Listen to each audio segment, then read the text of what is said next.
proceeded to tell me what to do. If we're out on the road, we see a UFO, we do not go to the launcher, but instead to the nearest launch control facility. Also, we call job control and let them know what we're doing.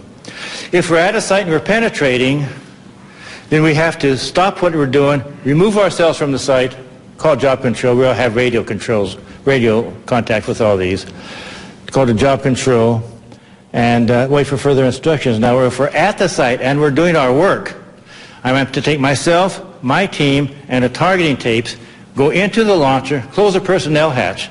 Now, all the teams, before you go out into the field, will take with us an armed guard. That's just normal. We have to leave the one guard, armed guard, on top, all by himself, and he's supposed to report to job control or the launch control facility or what he was seeing. And then I says, okay, but then he says one other thing, don't leave yet. We're going to hold everybody back until we're sure that all the activity out in the field has ceased, at least for the time being. So I waited around about an hour and a half. He was all ready to go. Then they contacted me and says, okay, you can go now. So I went with my team. We went out to the field. We restarted. We had to go to Oscar flight. That's not a very pleasant thing. Oscar flight is 120 miles. It's the furthest flight from the base. And in Air Force trucks, that's not the most comfortable ride. But nevertheless, we went out to Oscar flight, and we restarted, I think it's either 3 or 4 missiles. This is where Bob was at the time. We restarted 3 or 4 of their missiles. The startups were successful, and I saw no incidents in the field. When I came back, we have to go through debriefing. First things I asked them upon return to the base, what about this missile out in Belt? They said as soon as daylight came, we were going to send choppers over. It was nighttime when they first saw it, and no one's going to have them scale down the mountain at nighttime. So they were going to send some choppers down and scale the mountain, scale the canyon daylight time. But as soon as daylight time came up, this thing shot up right through everything and just disappeared, more or less. So that was that. Now, also, about a week later, I also heard that a UFO was sighted over India flight, and there was a partial shutdown. I think 4 or 5 missiles was shut down at India flight with a UFO overhead, not the whole flight. And I had to go out and restart at least 2 of them. And then the rest of my time at Montana, I was involved in no more further UFO incidents. Nothing else happened. And then I went on elsewhere. Thank you.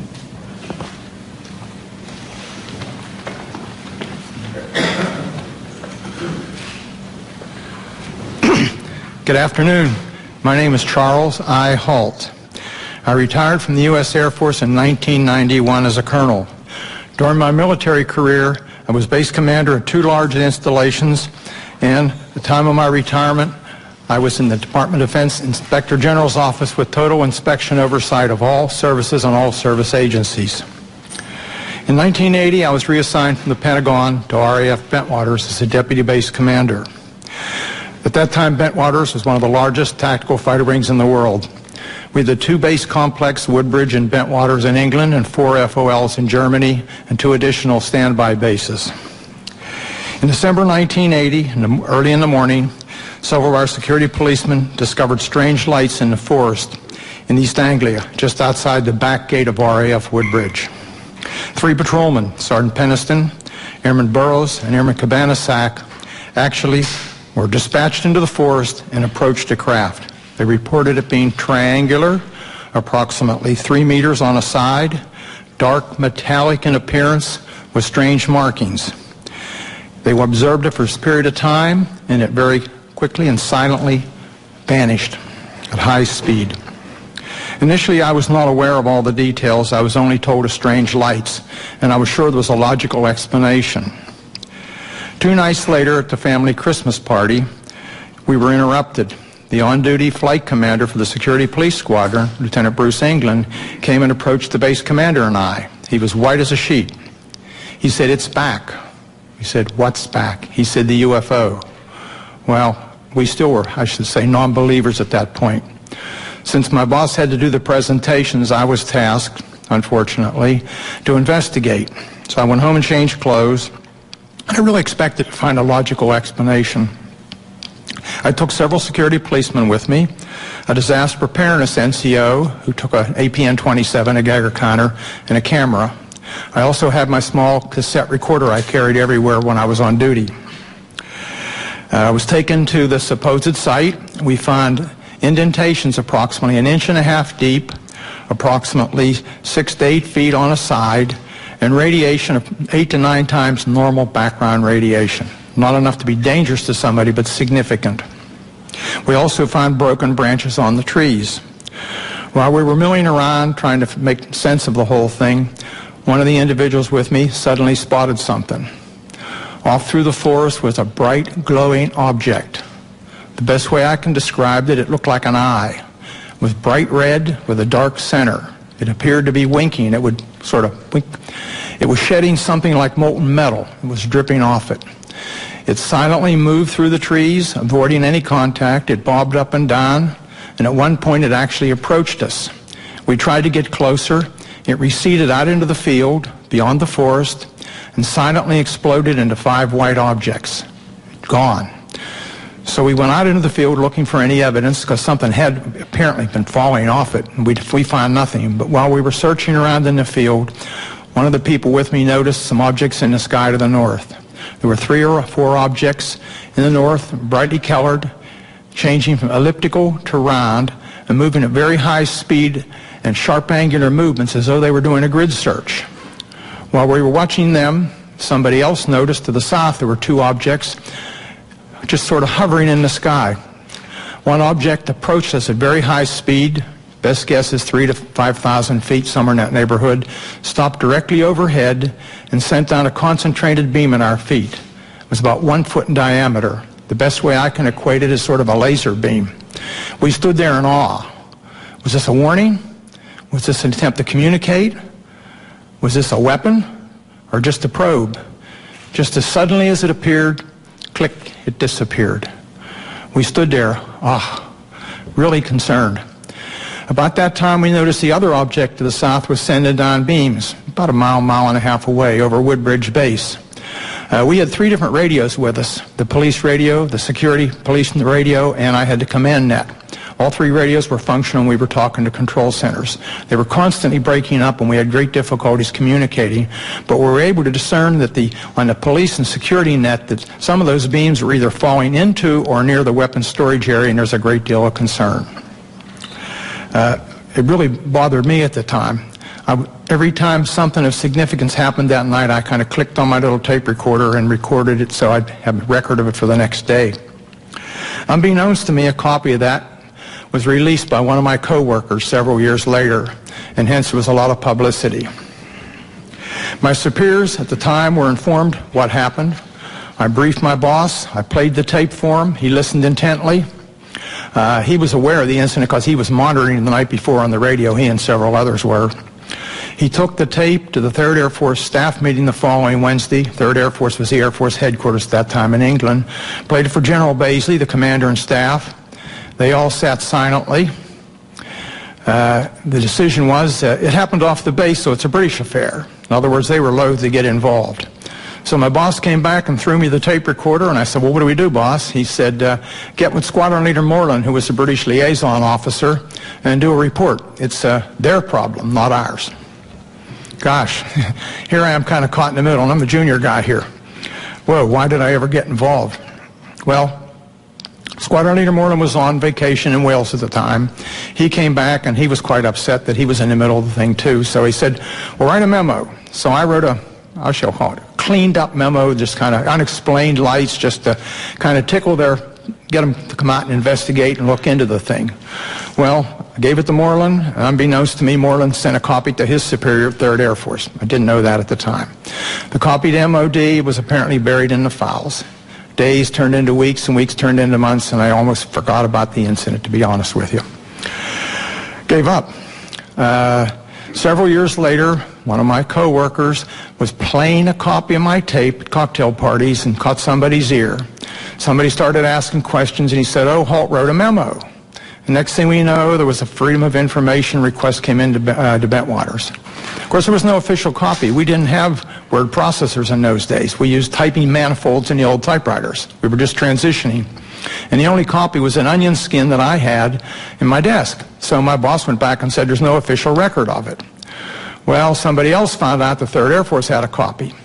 Well, Pete Bent, a good personal friend of mine, was the acting 3rd Air Force commander, called me and he said, hey, Chuck, I've got a copy of this memo. We're going to have to release it. I said, please, burn it. Your life and mine will never be the same. You and I don't need this. Well, need I say more? The tape came out, unbeknownst to me. The memo came out, and a lot of publicity. But the event certainly happened. Now, some things have happened since then. I was very innocent at the time and believed what I was told.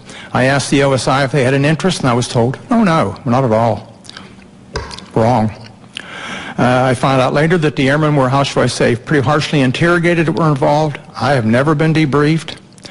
I also found out later that the tower operator, both the tower operators at Bentwaters saw an object and picked it up on their Bright 2 radar and watched it.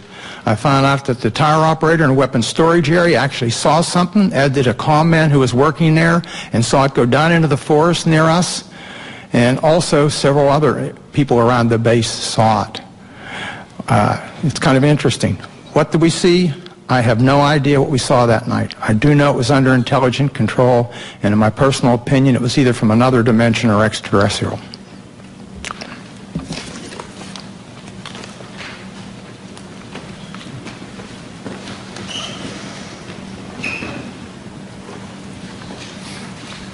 Good afternoon. My name is Jerome Nelson. From 1962 to 1965, I was an Atlas F ICBM Deputy Missile Combat Crew Commander, assigned to the 579th Strategic Missile Squadron in Roswell, New Mexico.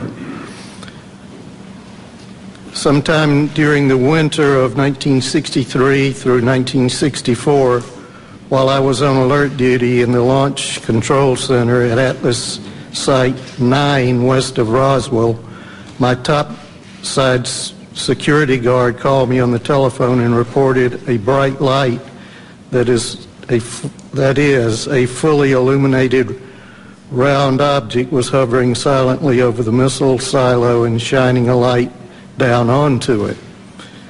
I could tell that he was serious, and his voice revealed he was very frightened. After perhaps 5 minutes, the object left the vicinity. Even before it left, I called the base command post at Walker Air Force Base and reported the incident. I was concerned the object would somehow sabotage the missile. I was surprised by the response I received, being told that the command post would take on the unauthorized excursion under advisement. I was never debriefed by my commander or anyone else, which I found quite puzzling and frustrating. Over the next month or so, this type of incident occurred several more times while I was on duty at Site 9. I would estimate the total number as more than 3, but fewer than 10. On each occasion, I would call the command post, but each time my report was met with the same apparent indifference. During each of these incidents I witnessed, the guard would call the Launch Control Center and report the UFO.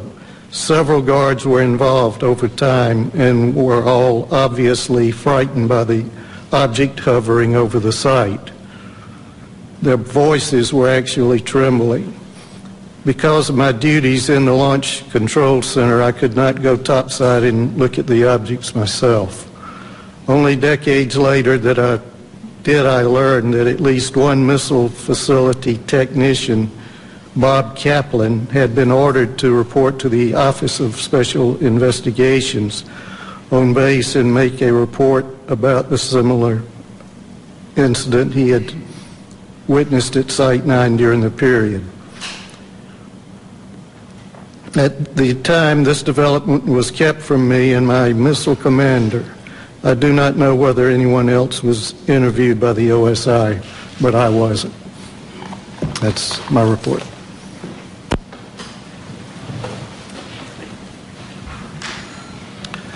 Well, Well, good afternoon, ladies and gentlemen. My name is Patrick McDonough, and I'm here today to relate an experience that happened to me in September of 1966. It's 44 years ago, but that experience was so significant, it was basically burned in my memory. I haven't forgotten about it at all. But I am getting older, and I did want to put this experience and relate it on the record.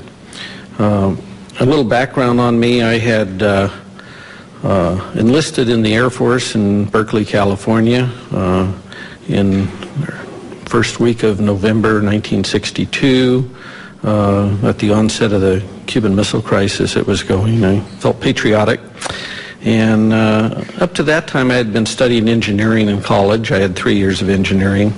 And the Air Force, considering my background, trained me to be a geodetic surveyor. And I was assigned to 1381st Geodetic Survey Squadron in Orlando, Florida. We basically, in 1965, we moved to Warren Air Force Base in Wyoming. On average, I would spend 9-10 months a year on temporary duty, surveying for latitude and longitude at our missile sites and aircraft bases for positioning missile and aircraft guidance systems. Basically, the squadron's mission was to provide precise geographical coordinates for a missile or an aircraft inertial guidance system, so that the missile or aircraft would know exactly precisely where it was at when it takes off, while the intelligence agencies would provide the targeting information. In early September of 1966, myself and two other airmen, Airman First Class Al Kramer and Airman Third Class Charlie Coates, we were temporarily assigned to Malmstrom Air Force Base, and were ordered to provide or perform the initial geodetic surveys for the last 50 missile sites there. There already was 150 Minuteman I sites, and we were putting in the last 50 for the wing. And basically, we were assigned to the Site Activation Task Force, they call SATAF. It was Boeing, really, the prime contractor. We were given a government truck, no radio, anything in it. I was the chief of party. I was the observer on our small three-man team. Al was the recorder. Charlie was, we were trying to train him both in observing and recording. We normally would arrive at a missile site at about in early evening. We'd set up our instruments, and basically what I was doing was the star observation to provide precise latitude and longitude. On the night of this incident that happened, we were completing a series of what we call celestial astro-azimuth observations southeast of Conrad. And I was doing the observing, Al was recording, and Charlie was assisting Al with the chronometer on the time hacks as I tipped on Polaris. The unusual thing about this missile site I was at was that the blast hatch of the silo was open, and that was very unusual. Normally when I'd go to these missile sites, even though they were not activated yet with a missile, they were always closed. The monoliths were there. We do 4 monoliths and do a precise quadrangle, and the work we did was very precise. It involved a lot of, it was basically all using star shots. And so here's a site that we arrive at, and the blast hatch is open. And we're nearing completion of the star observations. We had been to the other 3 monoliths, and I was at the monolith at the next to the hatch. And it was probably about 1:30, and a unidentified flying object came from the north and stopped right over us. I would say it was probably about altitude of 300 feet or so, maybe a little higher. It's a little hard to tell in the dark. It was round. It had, I would estimate its diameter at about 50 feet, kind of like a pretty large, like a wingspan of a B-52, something in that range. It's pretty large. It seemed to have pulsating lights going around it, and it had a white light from the center looking down into the silo. There was no wind, there was no noise. Still only stayed there maybe 20, 30 seconds at most. And then I just remember, I'm staring up at the stars, right? I'm a pretty keen observer of what's above me here in the celestial sphere up there. And I just said to myself, what if this thing beams us up and takes us off to some distant place and never return to Earth again? I mean, this is going through my head here while this thing's above me. And then from this dead stop, it shoots off to the east, just like now you see it, now you don't. It just, phew. So after this UFO departs, I grabbed my instrument and jumped in the truck behind the steering wheel, and off we went. And we weren't about to be there if it came back. We didn't have guards with us because there was no missile. We didn't have a radio because we're not really in contact with the Air Force Base. I don't know any of this other stuff is even going on, to be honest with you. I mean, we're just kind of out there on our own doing these sites and mailing our material back. It was wasn't even aware there was a UFO problem per se. But as it turned out, the night's events weren't totally over with us at that point. As we sped away and on our way back to Conrad, and the Army Corps of Engineers had base rocked all the roads to take the weight of these missiles they were bringing in. And of course, these are new sites, and they took down all the signs to make the roads wider. And I go over the hill and come down, the headlights come down, there's no road there at Teed, And so I tried to make you either went to the right or left. I tried to go to the left towards Conrad, and the truck flipped over, and we ended up upside down. Fortunately, none of us were hurt. We walked probably about 2 hours to a nearby farmhouse, if you call that nearby, and called the Montana Highway Patrol. The farmer drove us back to the accident site, and it was interesting when the highway patrolman arrived, because we told him, how did this occur? He was asking us, and I told him that his dispatch had told him there had been over 20 reports to his office that night in reporting a UFO in the area. I wrote incident reports to the SATAF, Boeing, Montana's state regarding the accident. But, what was interesting was I never heard anything from the Air Force regarding the incident. And I never had to, there was no retribution or reimbursement required for me for rolling this truck. And this truck had 18 miles on it that afternoon. It was a new truck. Okay, so nothing. I heard nothing. So this part was good because I didn't really want to buy the truck. I went back to my headquarters at Warren Air Force Base, and about a month and a half later I was discharged. I did not mention wrecking this truck up in Montana on one of my TDYs. They didn't ask me, and I didn't mention it. I didn't want to buy it.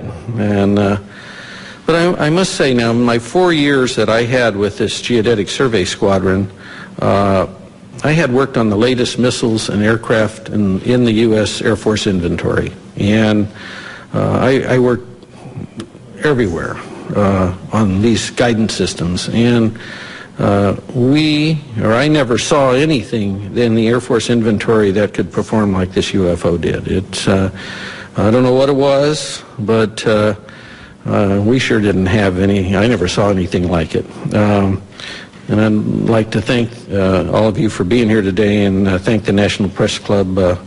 Hopefully someday we'll know in the near future that the government will perhaps release any information they have on UFOs. Thank you very much.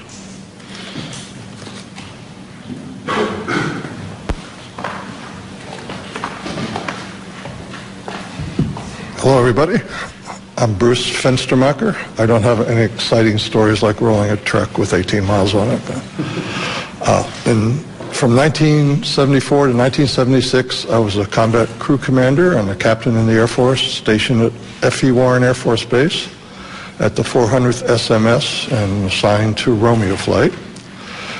In the fall of 76, my deputy, who I'll call Sam because he's not given me permission to release his name, we were on alert, trying to stay awake. We were listening to the conversation between the flight security controller of the topside NCO and the strategic alert team, the security alert team, the SATs.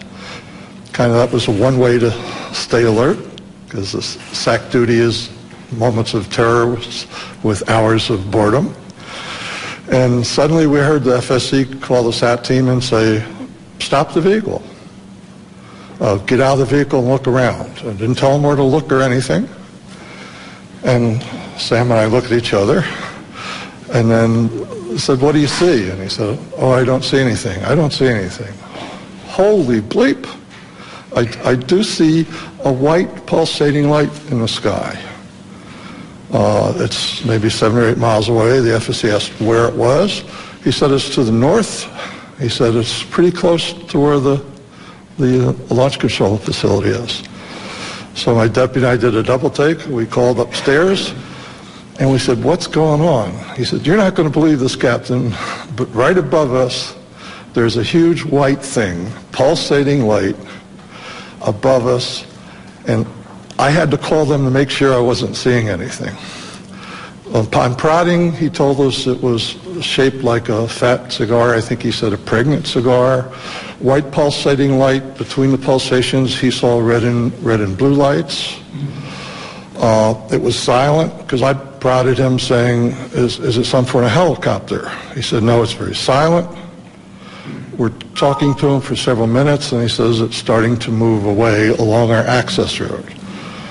So we hung up. My deputy and I are saying, what do? We got to report this. He calls down, the FSC calls down shortly and says it's over one of our launch facilities, the missile silos, and it was the closest one along the access road. So I ordered the SAT team to go to that site. And they called in through the FSC, so they had to go back for batteries. And they were a little slow getting out, so I was kind of ordering them, come on, get on, get going. And at the same time, we contacted SAC command post at F.E. Warren. And the NCO answered, and we told him the story, and he laughed and said, when it eats the SAT team, call me back. So the SAT team never got to that LF. It silently moved again to another launch facility. We called the SAT team 3 or 4 times. I'm sorry, we called command post 3 or 4 times. The last time, and we got the same nonchalant attitude. The last time I said, are you logging this? And they said, no. So I said, give me the officer in charge. And he said, well, he's busy. I said, well, you either give me the officer in charge or I'm going to wake up the base commander, the squadron commander, because there's something going on, something's messing with my LFs. They were mine for that period. So the officer came on, and I said, you need to log this or I'll wake everybody up. He said he would. He called us, his NCO, a different NCO called us back a few minutes later, took the log of what had happened in a timely sequence. So it went to another LF. The SAT team had to come back for gas. Then it said it had car trouble. It could only go 5 miles an hour. So long story short, after about an hour and a half, the flight security controller said he could see it over another launch facility still down the road. And then he said, it suddenly and silently just went away up to a star size and then disappeared.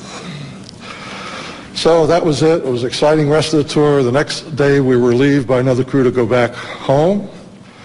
And I went upstairs, and the FSC is lying like in a chair in almost a fetal position. And I talked to him, and he was scared. He said, I can't sleep. I can't get that thing out of my mind.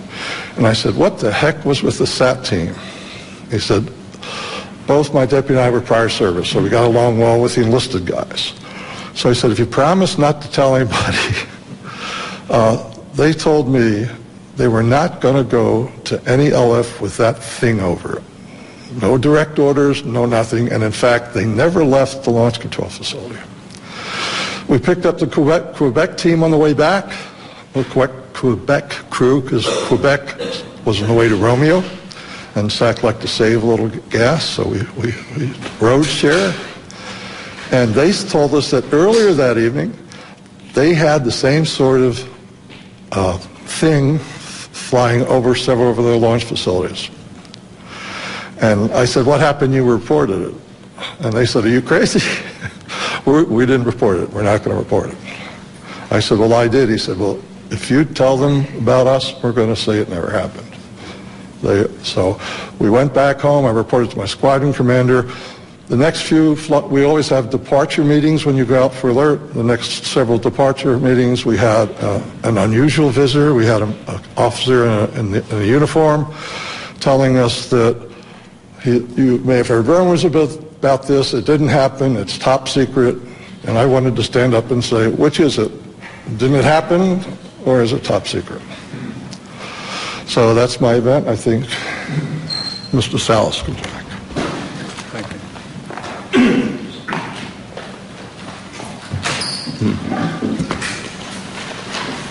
What you have heard here today is evidence of a phenomenon. It sounds fantastic, and it is fantastic.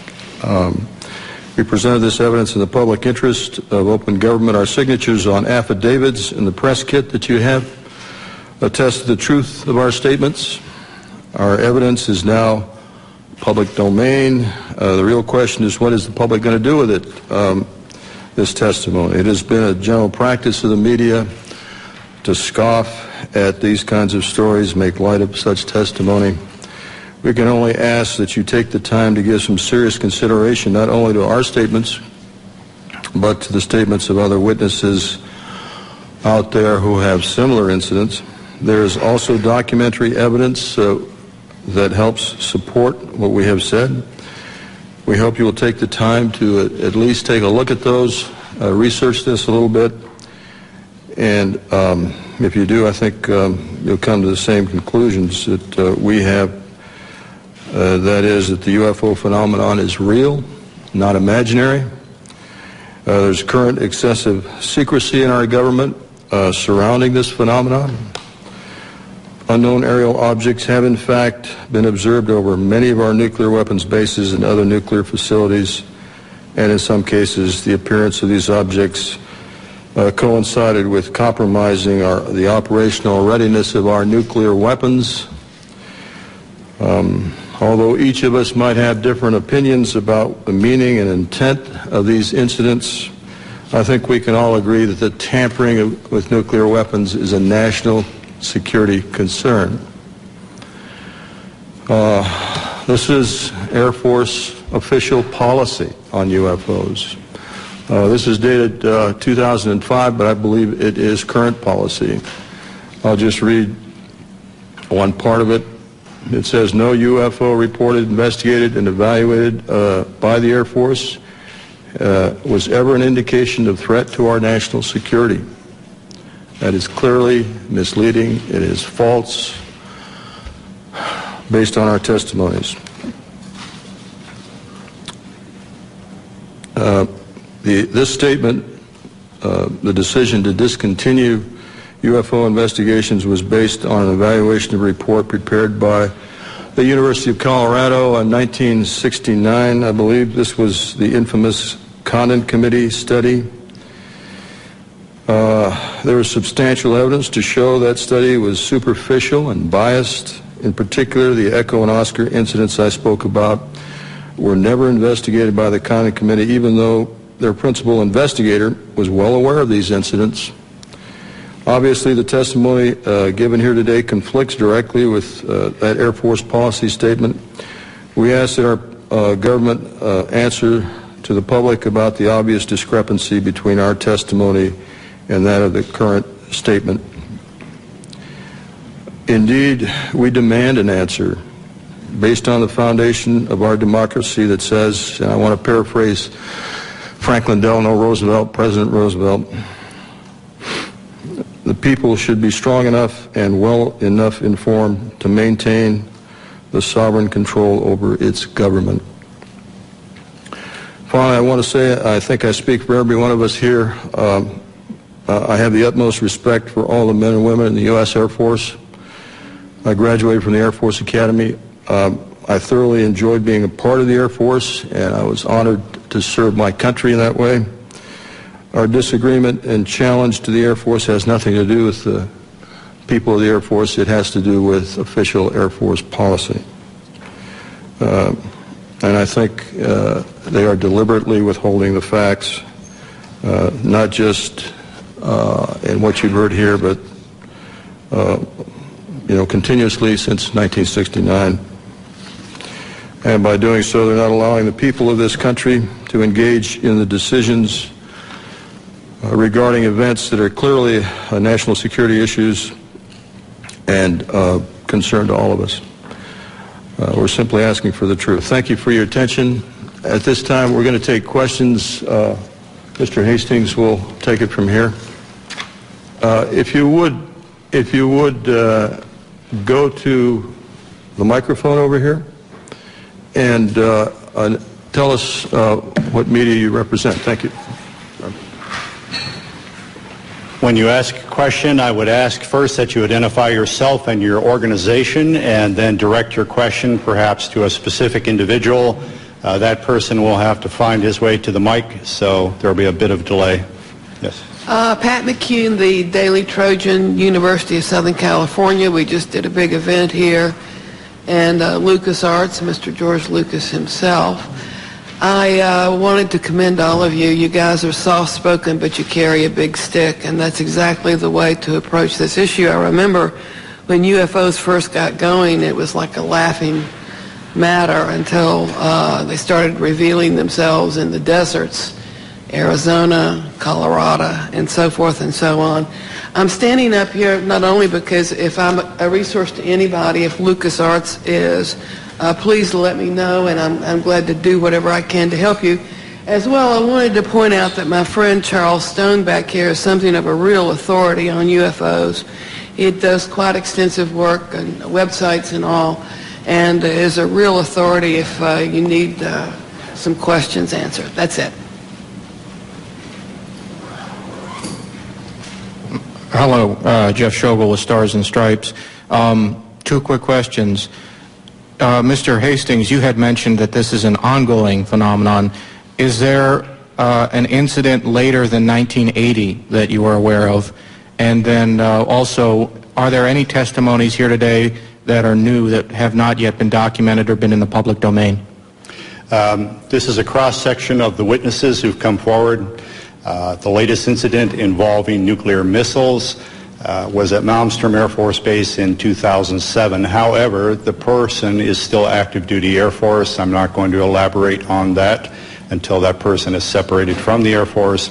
Another incident occurred at the Nellis Air Force Base, Nevada, Area 2 weapons storage area. A series of incidents, the latest being in April of 2003, in which there were unidentified aerial objects maneuvering near the weapons bunkers at that facility. More recently, civilian sighting reports in Orange County, California, at the Seal Beach Naval Weapons Station, a series of bunkers, again, containing nuclear weapons. There were local media reports of multiple sightings in March of 2009 near this weapons storage facility. This is ongoing. This is the tip of the iceberg. We can only catch as catch can. I am of the opinion that for every incident that I'm aware of, and for witnesses that we've got in hand, there could be 10, there could be 100, there could be many, many more incidents that I'll never know about, because the people won't come forward. They'll wait years or decades to talk about what they know. And is anything that has been said here not been in the public domain before? I'm sorry? Anything that has been said here, I know I've heard the incident that Mr. Holt referred to, I've seen Mr. Salas. Is there anything here? The other people that you've heard here today, I reckon you have not heard about. The testimony of the majority of these people have not hit the national airwaves, so to speak, or the national media. There have been websites, I've written articles and so on, but the majority of these witnesses have not received national or international exposure. I think if we could maybe limit one question per person so we can get everybody accommodated. Yes. Gentlemen, Stephen Smith, KSHE Radio, St. Louis. I commend you all for being here. What an incredible panel. And Robert, you and I have always spoken over the phone. I'm still editing the book. I was at Naval Headquarters in Communications during the Carter administration. And I can affirm what you're all saying. This phenomena is incredibly real. And one day, a gentleman came into our comm station, came up to me, I had never seen him before in my life, and said, "Do you know that we have aliens on ice?" And I was just taken back and speechless. I didn't pursue with any questioning. And he turned around and walked away and walked out. I have been a contactee twice in my life, both times in Santa Monica, California, one in 1986, one in 1997. Incredible experiences that I won't go into detail right now. But I just want to say bravo, gentlemen. Thank you. Spencer Ackerman with Wired. Mr. Hastings, could you elaborate on why you've speculated that the unidentified flying objects that all of you have described possessed the agenda of trying to tell us to turn away from our path of use of nuclear weapons? Are there other potential explanations that you've considered and found less plausible? Is there a possible offensive threat to the world from these UFOs? As I said in my introductory remarks, that's speculative on my part. However, given the available evidence, that is a plausible scenario. We can clearly say, based on radar data, which are empirical, not anecdotal, that these objects have been tracked since the early 1950s, if not earlier, traveling up to 7,000 miles per hour, making right-angle turns at high rates of speed, instantaneously hovering, reversing course. If we or the Russians or any country on Earth had those kinds of craft in the early 50s, why have we spent the last several decades developing fixed-wing aircraft of far inferior abilities? These are clearly, in my view, a technology from somewhere else piloted by beings from obviously another world or another dimension. Moreover, the fact that missiles have been tampered with here and in the former Soviet Union, and on one occasion in each country about which I am aware actually activated, I think we can rule out that these are the Americans attempting to start World War III or the Russians attempting to start World War III.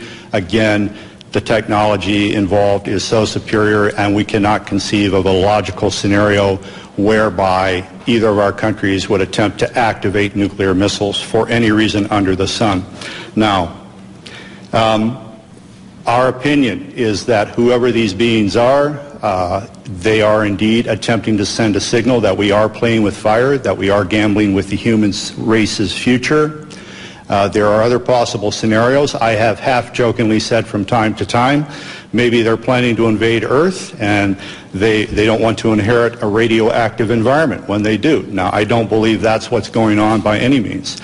I don't think humankind is in jeopardy from whoever they are and what their intentions are, except we will have our minds expanded. There will be a paradigm shift. Traditional institutions such as religions, governments, other social institutions may indeed be threatened by what is coming.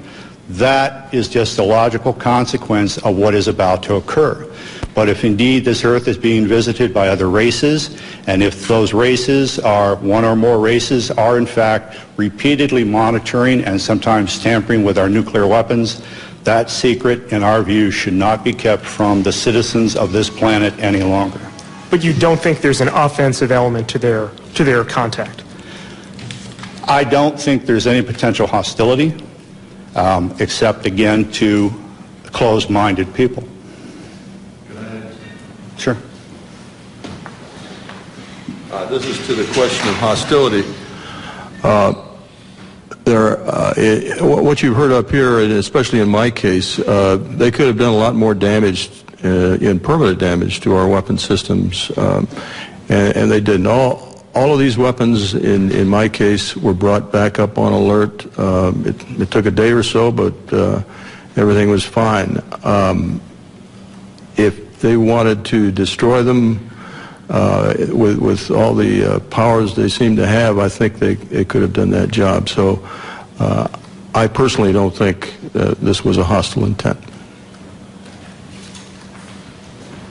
Hi, I'm Charles Stone with the Tiger News Service. I didn't ask my friend to come up and make that statement for me, but appreciate your patience. I've published internationally in the history of weapons of mass destruction, including going back to the 1940s, and these incidents go back to at least that period of time, that U.S. government military facilities that were doing high-tech development in that period of time also reportedly at least had UFO visitors of various types, and that there is archaeological evidence that there have been what we would call that there's evidence of what was almost certainly atomic warfare in ancient history, at least twice, and also that I'd like to mention that one of our biggest and most powerful government agencies was founded in part to monitor UFO activities. That was the National Security Agency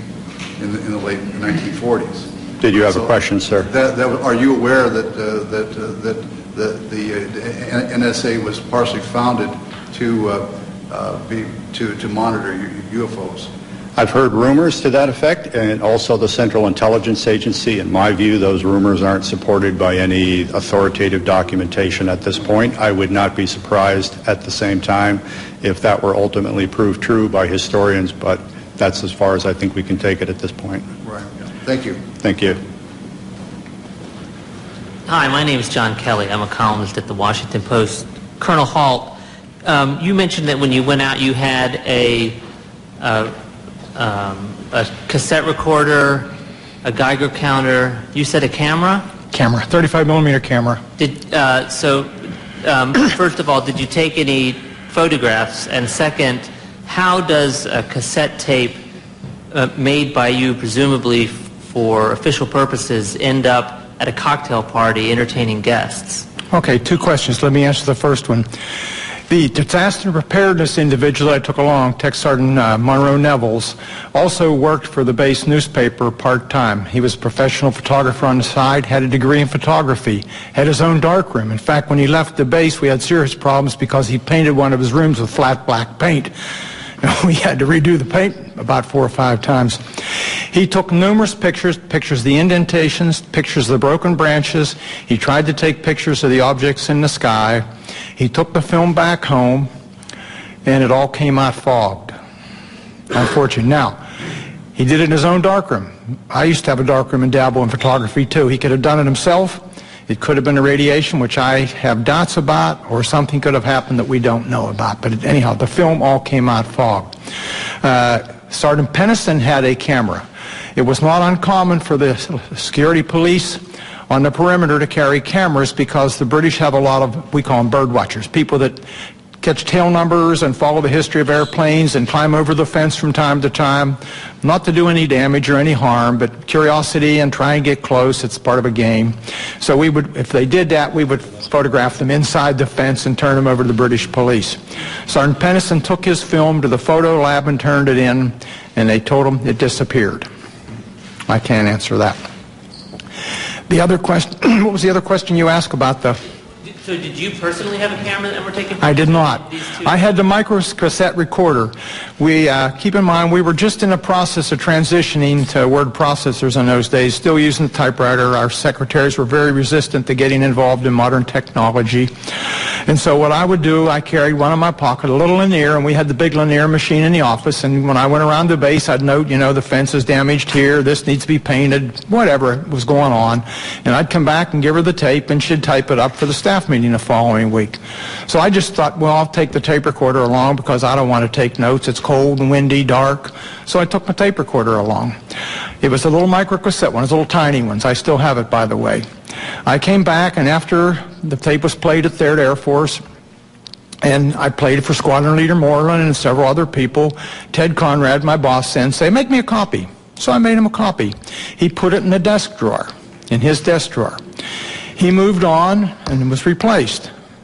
And the gentleman that replaced him thought it was hilarious to play the tape. I didn't know this at the time at cocktail parties. So he was playing a copy. A copy of that copy somehow or other got to a gentleman by the name of Harry Harris, a British barrister or a lawyer. Harry was an amateur ufologist. He and a guy by the name of Mike Sachs. I traced this down years later. And a couple of ladies named Brenda Butler, Dot Street, and Jenny Randalls, who were writing a book at that time, all got involved, and my tape got out into the public domain, a copy of my tape. What's on the internet now is probably a 5th, 6th, or 7th generation, but it's out there. So does that answer your question? Thank you. Let me interject that Robert Jameson, the missile targeting officer from Malmstrom in 67, does need to catch a plane, and so if anyone wants to direct a question to him, you'll need to do it in the near term here. Hi, Ledge King with Gannett, Washington Bureau. I have 3 questions, 2 of which can be answered by raising a hand. The first is, have any of you been contacted in the last month, I guess, whenever this event was being planned, by a government official telling you not to show up or trying to dissuade you? Any of them? Any of you? No. Second question is, Mr. Hastings alludes to the fact that there's a message being sent here that we ought to get rid of nukes. How many of you subscribe to that theory? The theory that you support getting rid of nukes, first of all. I don't think he said that. Well, that what you're being asked is, Bob and I are of the opinion that the bottom line is the best explanation for what has taken place at our nuclear weapon sites is that whoever are in the UFOs are in effect sending a message, perhaps getting rid of nukes, expressing displeasure or concern, but certainly indicating an interference with the weapons. You're being asked whether you subscribe to that or not. Do you support? Not quite to that degree. I think they're modernists to make sure we don't mess things up. Do all of you support getting rid of nuclear weapons? Show of hands. Okay. Can I just add? Sure.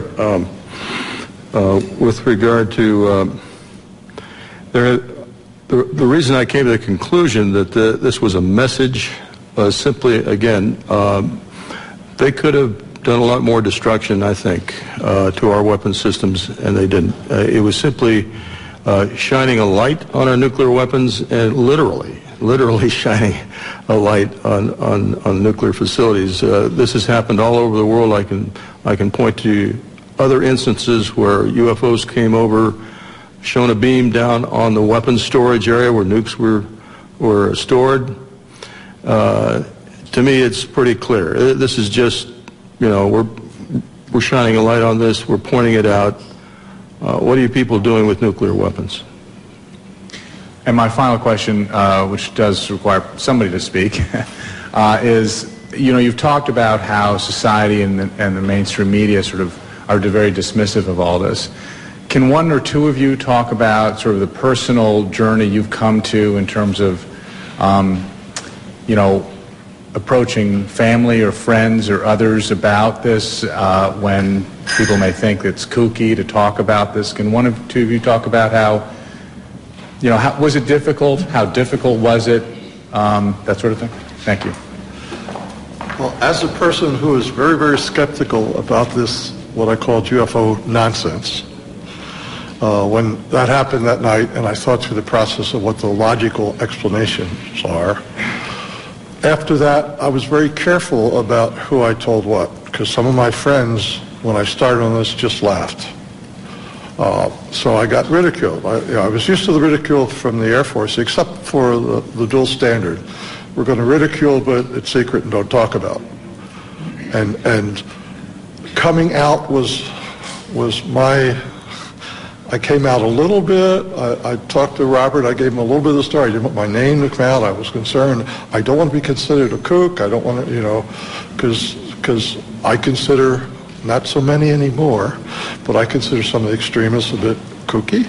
But I think it's more important that we come out and tell our story rationally and see that we aren't kooks, and this is what happened, and make your own judgment. But one of my concerns is that you all think I'm a kook, and I'm old enough that I don't really care that much because it happened. So is that okay? How old are you? 68. Going on 95.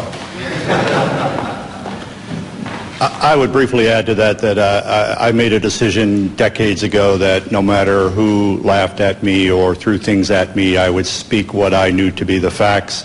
The world is filled with self-appointed UFO experts, persons who have all the answers, even though they've studied none of the facts. The scientific community is chock full of those folks. Journalism, frankly, is chock full of those folks.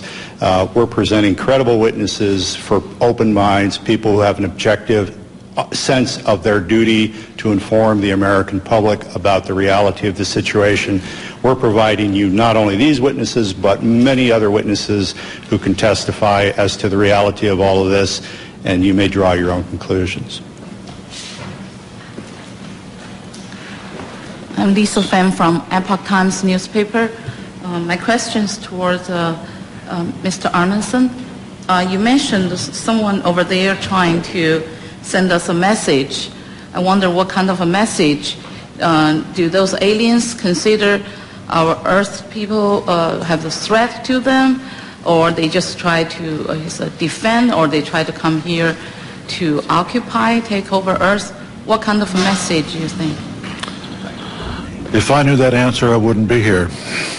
I really don't know. But they're trying to tell us something without a question. Whether it's don't go much further, get rid of the things, I don't have any idea. Are they from the extraterrestrial? Who knows? Are they from other dimensions? Who knows? Are they from underneath the Earth? Who knows? Your guess is as good as mine, and I can't answer that question. Anything else? The government are trying to conceal this information, the fact actually, for all those years. Do you think this will do good for the society's stability, or is it kind of prevent for some advance or further research for our society? No, that's a big one. We have been lied to for so many decades about the truth of the matter, and I think we need to have more openness in society as far as what these things are. Recently, in the last year or two, the Catholic Church has said publicly, it's okay, ETs can exist. They're our brothers, and they are theologically saying it's okay to believe in extraterrestrials. And if the Catholic Church says it, it's got to have a big stick, I would think, as far as the Western world is concerned anyhow. Do you think right now it's a time for human beings to admit there are other spiritual beings in the universe besides the human race? Oh yeah. I think that's the thing is, people are so wrapped up nowadays in their own world. They're worried about jobs. They're worried about mortgages. They could care less about UFOs and ETs and paranormal events and whatnot. That isn't even on their radar scope. Unfortunately, but that's... I understand that. I haven't spoken to college students that much myself, but I understand that is a fact. Yeah. And that's healthy. I think that's goodness. Oh yeah. I just wonder what's in the archives in the Vatican as far as UFOs and things like that are concerned. If that could be released, wow, I bet it would blow the socks off a lot of people. That would be interesting. Okay. Let me. You asked what would the potential changes be for society? Would this be good? Let me briefly summarize and say, in 1975, a former CIA official, Victor Marchetti, wrote a best-selling book called The CIA and Cult of Intelligence. The CIA took him to the Supreme Court to attempt block publication of that book. Ultimately, a redacted version of it was released. It was the first book in American history to be censored by the U.S. government. The same Victor Marchetti, in 1979, wrote an article for Second Look magazine. The title, I believe, was How the CIA Views the UFO Phenomenon. He said, among other things, this subject was so sensitive that you did not talk about it in the agency unless you had a need to. Nevertheless, there were rumors floating around at the highest levels of CIA about recovered crashed UFOs and the bodies of their crews. Thirdly, Victor Marchetti said, in his opinion, as an intelligence analyst with CIA for I think 11 years, he was of the opinion that no government on earth will voluntarily release this information because it would jeopardize the status quo, i.e. their power. Even if there's no hostile intent or implication to the visitation of these beings, if indeed these are extraterrestrials, even if they're not meaning us any harm whatsoever, governments have nothing to gain and everything to lose by admitting the reality of this. And Victor Marchetti's opinion is that this will probably come out, by some action on the part of the phenomenon itself, which will leave no doubt in anyone's mind. But don't expect Washington or Moscow or any other government to volunteer the reality of all of this. Thank you. I'm Jim Canan. I'm a defense writer of long standing in this town for Gannett Newspaper's Business Week magazine, and I was senior editor of Air Force magazine. I'm going to ask a question, but I want to contribute something. When I was on Air Force magazine, I was told by an Air Force colonel of long acquaintance that this was real and that we were actually dealing with the aliens. I never had the guts to write.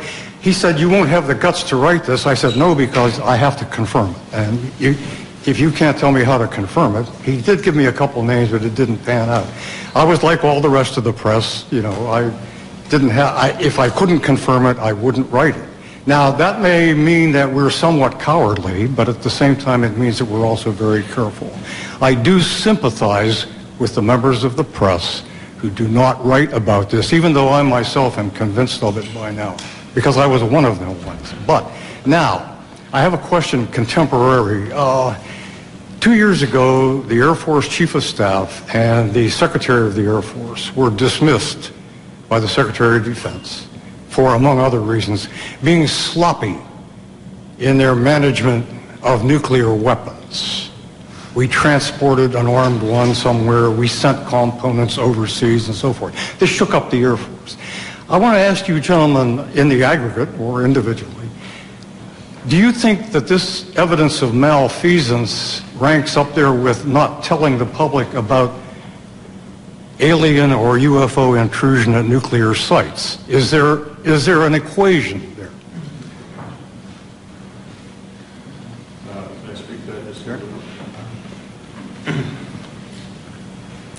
I don't know about ranking, but it points out the dangers of nuclear weapons. The fact that these accidents have occurred, serious accidents with nuclear weapons, and it just points out how dangerous it is that we have them. I don't know how to compare that with the cover-up. I'd have done an analysis of the cover-up, and I'd be glad to give it to any of you guys that are interested. But I think it's related in the fact that the cover-up of the fact that the UFOs did intercede with our nuclear weapons is extremely important. May I add something? This Air Force colonel who talked to me about all this, he did so in result to my questioning about it after a Japan Airlines freighter over Alaska was trailed by a UFO in 1987. I called all over Elmendorf, FAA, the Pentagon. And then I was approached by this colonel whom I had known, who said, I understand you are interested in UFOs. And I said, yeah, you know. Well, I have something to tell you. And since he had known me a long time, that's why he got into this. It had no great enterprise on my part, and I still don't know what to believe. But would you comment on... He also said, though, that we have a lot of misconceptions about what they are here for. He said they basically don't give a damn. They don't care what we do. They're here for their own purposes. And that any notion that they should land and say, take us to your leader, boggles the imagination because they don't care about that kind of thing. And I said, well, do you have any idea why they are here? He said, no. And he didn't think anybody else in the Air Force or anywhere else did either. How does that... Let me interject. Regarding the November 87 radar tracking incident that you alluded to, right, and in recent years, you may know that the number 5 guy in the echelon at FAA, John Callahan, right, has gone public and said that shortly after that happened, CIA agent, 2 agents, I believe, and some other government types convened a meeting at FAA headquarters and said we want all the radar tapes, all the voice tapes, and this never happened. I wasn't here. John Callahan said, how come we can't tell the people about this? According to this FAA administrator, the CIA agent said the people would panic, the public would panic. John Callahan, to his immense credit, kept some of the data down in his office. The CIA agent said, give me all of this. He gave him everything that was on the table, didn't tell him about what was downstairs. And when he left the agency, John Callahan released that to the public. So CIA is still quite involved in all of this. Leslie Kane's great book includes that again. I think regarding... well, to follow up on the other part of your question about, what are they up to, why are they here, and so on, no one knows. Maybe the people at the CIA and the Pentagon and the Kremlin don't even know. However, these very simplistic scenarios of if they're real and they're here, why don't they land on the White House lawn? Well, if they're anthropologists and this is a classroom experiment, you don't interject yourself into the experiment, you observe. Or an alternate scenario, if this backwards planet is on the verge of a nuclear holocaust, maybe on a limited basis you intervene in a way that the Pentagon knows what's going on, the Kremlin knows what's going on, except for troublemakers like us, the public at large in neither country does not know what's going on. So in effect, you send a signal, in my opinion, to governments about nuclear weapons without alarming the general populace. The late Dr. J. Allen Hynek, who was a UFO skeptic, he worked for Project Blue Book for so many years, he eventually believed, I've been wrong, science has been wrong, these are real, and we should check into it. When asked why, the aliens, if that's who they are, do not visit us, he said, a zoo is a nice place to visit, but you don't communicate with the lizards. So, there's any number of plausible scenarios to explain why we have not had open contact. I am of the opinion that whoever they are have enough sense to know that if they interject themselves into our reality in one fell swoop, there could be very dire repercussions. Whereas, on the other hand, if they engage in an on-again, off-again cat-and-mouse behavior that allows a slow psychological conditioning of humankind to the reality and the presence of themselves, then when open contact, if that indeed is in the cards, occurs, there will be far less trauma. Thank you. I wasn't meaning to contest your point of view, by the way, merely pointing out what I had heard. It's all right. Michael Rank from Lancaster County. Al and I came down this afternoon, and we were talking about the fact that we are now able to combine human and non-human genetic materials by our medical sciences. And I don't know whether any of you have had a chance to read Professor Jacobs' book, The Threat. He's a tenured professor at Temple University, and he has been doing regression therapy with abductees for years, and he has quite a body of knowledge there. One of my reasons for asking this is, being an old district attorney, the definition of murder is the unlawful killing of another human being, but nowhere does it say, does it have to be 100% human? Can it be 1% human? I'm waiting for somebody to play that card. I'm out of the business now, but that might be fun. The other issue is the toadies in government who are following their orders to lose the files in Freedom of Information Acts, I think might take a totally different view as to their attempt to preserve their jobs if they realize that there might be an argument made that there's a First Amendment violation by suppressing the truth about these things that have been found and seen and so forth. The suppression works to favor certain religions versus other religions. Thank you. Anyone else? Thank you for coming. Again, all of us will be available for one-on-one interviews for some period of time. Thank you.